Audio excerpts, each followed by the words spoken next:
Hello there. Welcome back to profNeel. It's a pleasure to have you here. Ratan, the jewel of the Far East, the world, and of Tata Sons. On hearing of Mr. Ratan Tata's demise that eve, I conjured up images of Bombay House. After all the mourners would have left for the comfort of their home, there would been one person, his chin touching the floor, seated next to Ratan's office cabin, lying outside, the only person who would have refused to take food and fluid as a true friend and as his pet and as canines would do normally. I'm talking about Goa. Goa, whom Ratan Tata befriended in Goa in Goa on the beaches and brought him back here. So that's one hallmark of this man. But all the media, they focused on the tributes of the industry captains and the celebrities who would have had the share of limelight. They got a chance to have the share of limelight.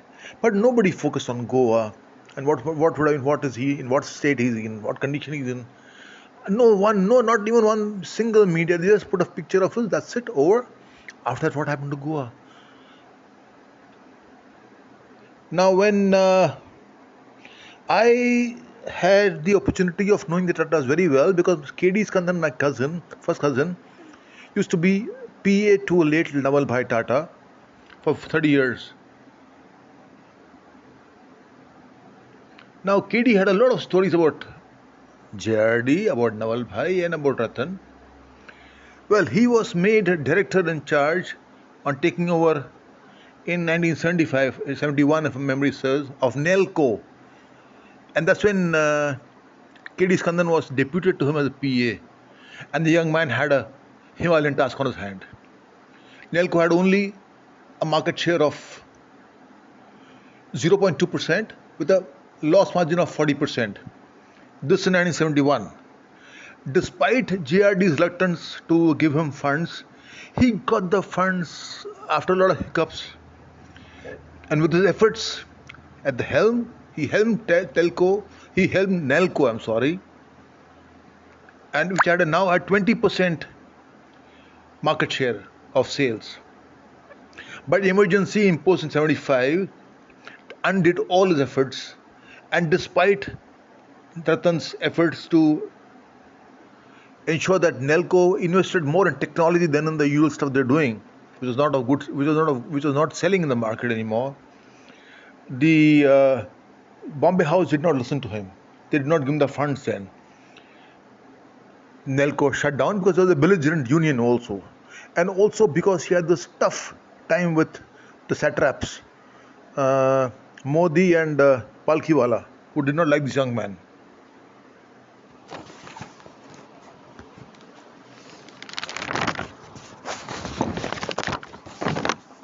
The first step is a failure. The second one, he was handed over Empressmills, another lost sick-making unit of Tata Empire. But with this work, he worked there with Empress. But again, he asked only for 50 lakhs to modernize the plant. And with a very strong union force against him, Nelco finally shut down also. 2 failures. He thought his career was down. I mean, it appeared that his career was down. But Skandan remarked that he was unfazed. He was still a picture of self-confidence, despite the 2 failures. Imagine, I mean, you're a Tata person, and you have these 2 failures, and with all the satraps baying for your blood, and only one supporter, JRD. Nelco shut down, and so did Empress.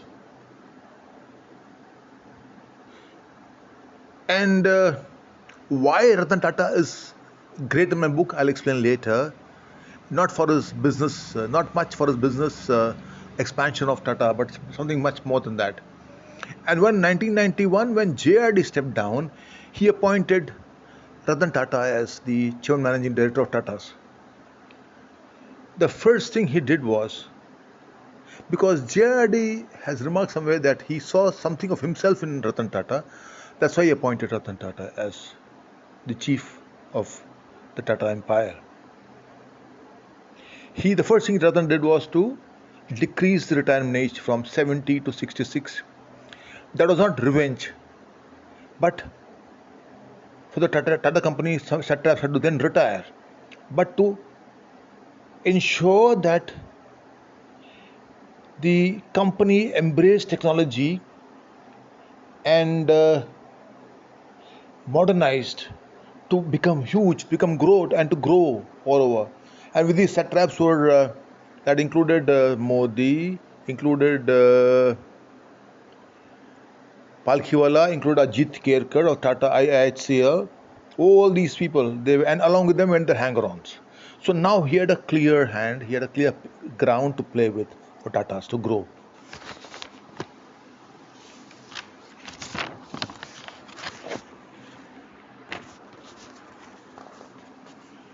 But he ensured then his Tata, and what Tata is today is because of that, because of him at the helm. Because he took that decision assertive decision to remove all these people. And there was not revenge. He was hardly one of those people who took revenge.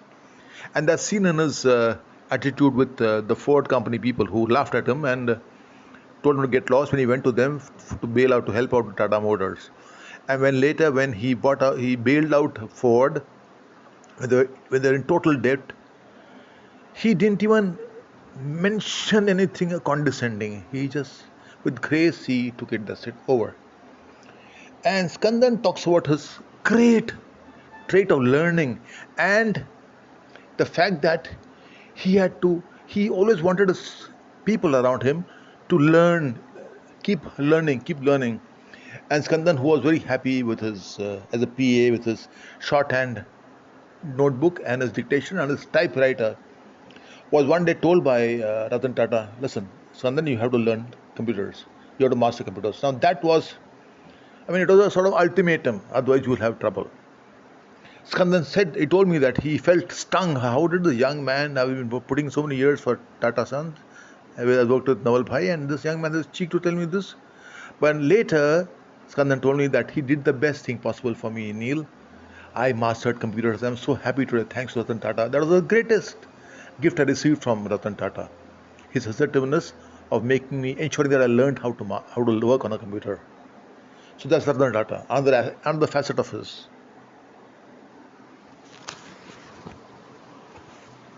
A man is supposed to be great, is considered great on how he behaves with children, how he behaves with women, and with people who are lower in the hierarchy than him. Ratan Tata had all these qualities of being great in my book, because children, a friend of his asked him to donate 200 wheelchairs, which he did, and then he insisted that Ratan Tata visit them, go with him, and go to where the children were and gift it to them. And when Ratan Tata did that, he realized that happiness was much more than, even though he was benevolent, it reaffirmed his benevolence of happiness means much more than money, much more than projects.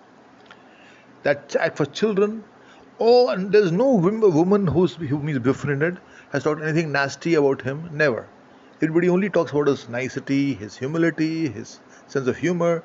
Simi Garewal for also talked about that, because she was a very dear friend of Ratan Tata. He was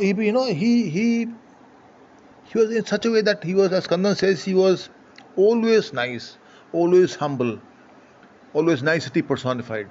And Skandan would have seen him, really close as a PA.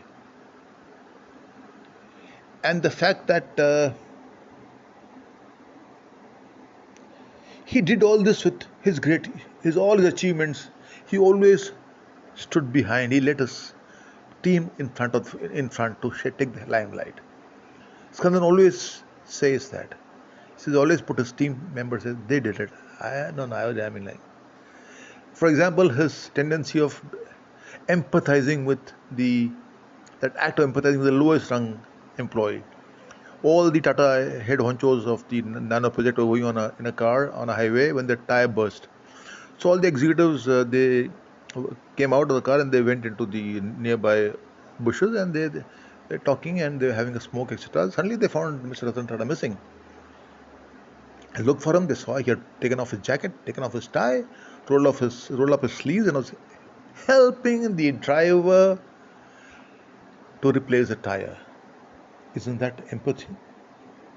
Empathizing with the lowest rung employee, with behaving with children, behavior with women, and then his attitude towards the abundant animals. And now I hear that he's very busy. He's still not resting. He's busy in Garden of Eden, in Glen Eden. I hear that he's using technology to help Saint Peter enjoy his post-lunch siesta, uninterrupted by untimely visitors at the pearly gates. Embrace the twist to enjoy the turn. Thank you.